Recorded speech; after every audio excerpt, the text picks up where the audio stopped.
ভেবেছিলাম অনেকগুলো বর্ষা শেষে শরতের উষ্ণতা মিশে এলো বুঝি বসন্ত। দরজা খুলে দেখি আমাকে ভালোবেসে এসেছে অবহেলা, মধ্য দুপুরের তীর্যক রোধের মতো। অনেকটা নির্লজ্জভাবে আমাকে আলিঙ্গন করে নিয়েছিল অনাকাঙ্ক্ষিত অবহেলা। আমি চারপাশে তাকিয়ে দেখেছিলাম আমার দিন দশায় কারো করুণা বা আর্থিক পেখম ছড়িয়ে আছে কিনা। ছিল না। বৃষ্টিহীন জনপদে খড়খড়ে রোদ যেমন দস্যুর মতো অধমনীয়, তেমনি অবহেলাও আমাকে আগলে রেখেছিল নির্মোহনীর সংকুচিত। আমি অবহেলাকে পেছনে ফেলে একবার ভোদর দিয়ে এগিয়ে গিয়েছিলাম। তখন দেখি আমার সামনে কলহাস্যে দাঁড়িয়েছে উপেক্ষা।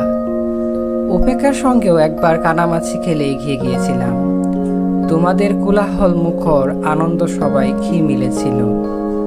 ঠোঁট ওল্টানো বৎসনা আর অভিশপ্ত অনুরার মতো এক তাল অবজ্ঞা, তাও সয়ে গিয়েছিল একটা সময়।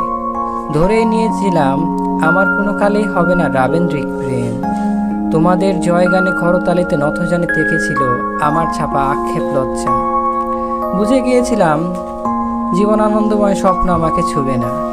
জয়নুলের রং নিয়ে কল্পনার বেসাতি হারানো দিনের গানের ঐন্দ্রালিক তন্ময়তা বা ফুল পাখি নদী কাব্যালাপে কারো মুশকুল হলো, এ নিয়ে কৌতূহল দেখাবার দুঃসাহস আমি দেখাইনি কখনো।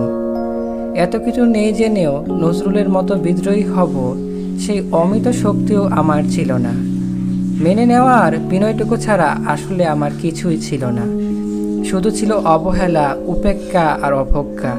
হ্যাঁ, একবার তুমি বা তোমরা যেন দয়া করে বাঁকা চোখে তাকিয়েছিলে আমার দিকে। তাচ্ছিল্য নয়, একটু মায়াই যেন ছিল, হতে পারে কাপা আবেগও মিশ্রিত ছিল।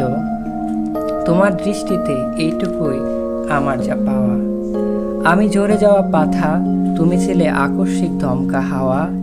তারপরও অবহেলার চাদর ছাড়িয়ে, উপেক্ষার দেওয়াল ডিঙিয়ে, অবজ্ঞার লাল দাগ মুছে জীবনের কোনো সীমারেখা ভাঙতে পারিনি আমি। এ কথা জানে শুধু অন্তর্যামী। অনেক স্বপ্নপ্রবণ হয়ে একবার ভেবেছিলাম এই অবহেলার তুষারপাতের মুখচ্ছবি, উপেক্ষা কাছের দেওয়াল, অবজ্ঞা কুচকুচে অন্ধকার, এর কিছুই থাকবে না একটি বসন্তের ফুৎকারে।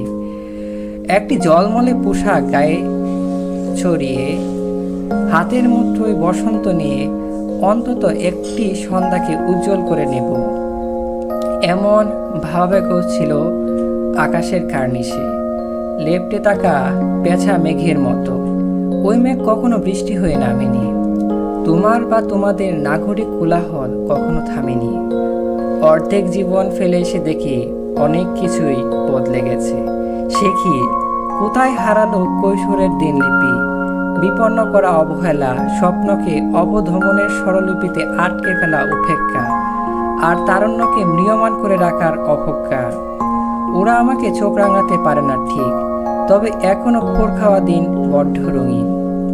আমি আজ সমুদ্র জলে হাত রেখে বলে দিতে পারি কোন ঢেউই বেশি বেড়াচ্ছে তোমাদের গোপন অশ্রুকণা। আকাশ পানে তাকিয়ে বুঝতে পারি কার দীর্ঘশ্বাস ঝরে পড়ছে নক্ষত্র। এমনকি তুমি যে সম্রাঙ্গীর বেশি আড়ালে মিহিন কষ্ট চেপে হয়েছে লাবণ্যময় পাষাণ পাথর, এটাও দেখতে পায় অন্তর্দৃষ্টি দিয়ে। আমি জানি দীর্ঘশ্বাস ভরা এ আখ্যান যদি পেত কবিতা রূপ, সেই অবহেলা হতো বসন্ত স্বরূপ।